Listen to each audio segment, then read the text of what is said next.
ঢাকা ৮ আসন এই মুহূর্তে আর সাধারণ কোনো নির্বাচনী এলাকা নয়। এটি পরিণত হয়েছে দেশের রাজনৈতিক অস্থিরতা, আতঙ্ক ও অনিশ্চয়তার প্রতিচ্ছবিতে।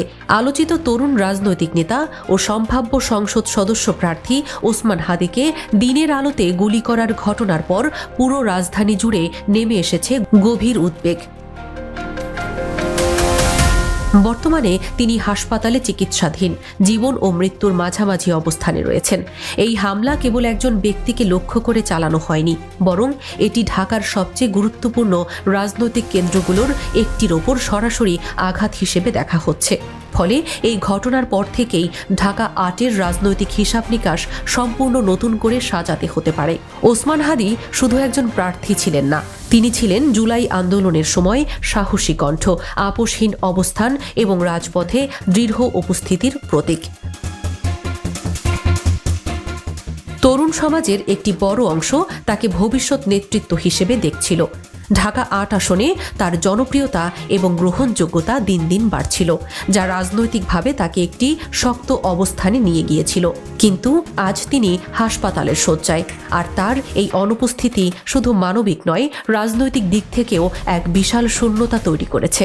স্বাভাবিকভাবেই এখন সবচেয়ে বড় প্রশ্ন হয়ে উঠেছে, ওসমান হাদির কিছু হলে এই সংকটময় সময়ে ঢাকা ৮ আসনে নেতৃত্বের দায়িত্ব কে নেবে?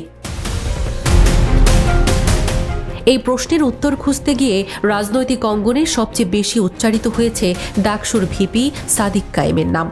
এর আগেও তার সম্ভাব্য প্রার্থিতা নিয়ে আলোচনা চলছিল, তবে ওসমান হাদির গুলিবিদ্ধ হওয়ার ঘটনার পর সেই আলোচনা আরও গভীর ও জোরালো হয়েছে। তরুণ ভোটারদের মধ্যে তার জনপ্রিয়তা, সংগঠক হিসেবে দক্ষতা এবং আদর্শিক অবস্থান তাকে স্বাভাবিকভাবেই আলোচনার কেন্দ্রে নিয়ে এসেছে। অনেকের মতে ওসমান হাদির অবর্তমানে তরুণ নেতৃত্বের ধারাবাহিকতা বজায় রাখতে সাদিক কায়েম হতে পারেন একটি সম্ভাব্য বিকল্প, যিনি এই শূন্যতা পূরণ করতে সক্ষম। তবে এই সম্ভাবনার সঙ্গেই জড়িয়ে আছে একটি মারাত্মক রাজনৈতিক ঝুঁকি। কারণ এমন এক ভয়াবহ ও সংবেদনশীল মুহূর্তে যদি সাদিক কায়েম ঢাকা ৮ থেকে নির্বাচনে আসেন, তাহলে সমাজের একটি অংশ সেটিকে সন্দেহের চোখে দেখতে পারে।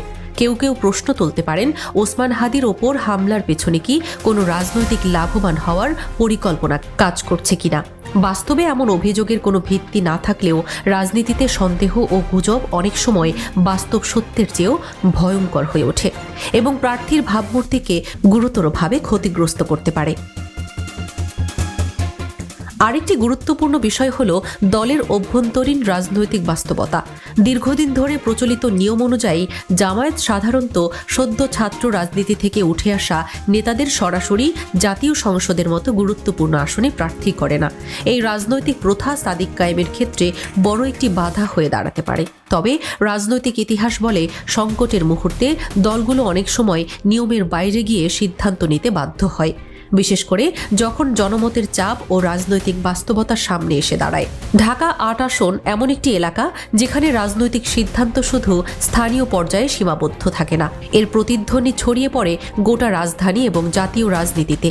মতিঝিল, পল্টন, রমনা ও শাহবাগের মতো গুরুত্বপূর্ণ অঞ্চল নিয়ে গঠিত এই আসনে একজন প্রার্থীর ব্যক্তিত্ব, নৈতিক অবস্থান এবং রাজনৈতিক সাহস অত্যন্ত গুরুত্বপূর্ণ। ফলে এই মুহূর্তে ভুল সিদ্ধান্ত নিলে তা শুধু একটি আসনের ফলাফল নয়, বরং দেশের রাজনৈতিক ভারসাম্যকেও প্রভাবিত করতে পারে। সব মিলিয়ে এখন ঢাকা ৮ আসনের রাজনীতি দাঁড়িয়ে আছে এক চরম অনিশ্চিত মোড়ে। একদিকে হাসপাতালে জীবন মৃত্যুর সঙ্গে লড়ছেন ওসমান হাদি, অন্যদিকে রাজনৈতিক অঙ্গনে চলছে সম্ভাব্য বিকল্প নেতৃত্বের হিসাব নিকাশ।